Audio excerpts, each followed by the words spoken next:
मैना रे धड़कन में तू ही तो बसी है।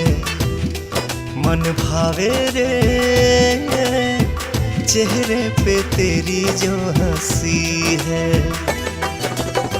दुआ मांगे दिल के कोना कोना, ए सोना जुदा नहीं होना, होके जुदा नहीं रोना।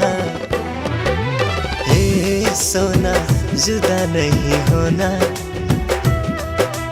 ए सोना जुदा नहीं होना।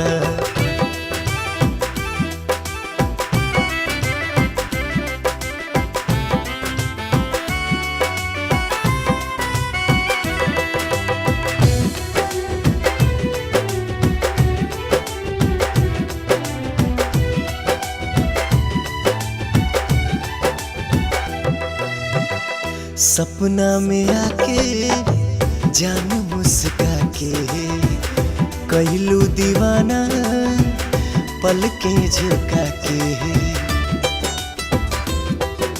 चंदा बिन चकोर जैसे रहना पाई, उसे ही दो दिल दूरी सहना पाई।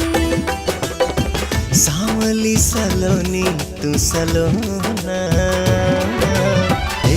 सोना जुदा नहीं होना, होके जुदा नहीं रोना। ए सोना जुदा नहीं होना, ए सोना जुदा नहीं होना।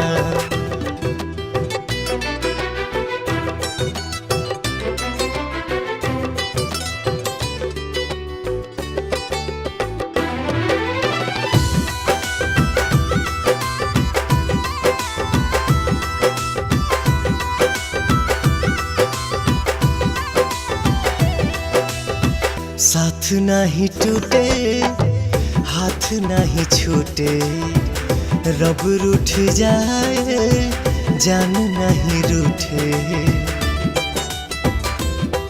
अब प्यार ही पूजा बा प्यार ही माया, हमरा पे बा सजना बस तुहरे साया। पाके तुझे नहीं खोना, ए सोना जुदा नहीं होना, होके जुदा नहीं रोना। ए सोना जुदा नहीं होना, ए सोना जुदा नहीं होना। ए सोना जुदा नहीं होना,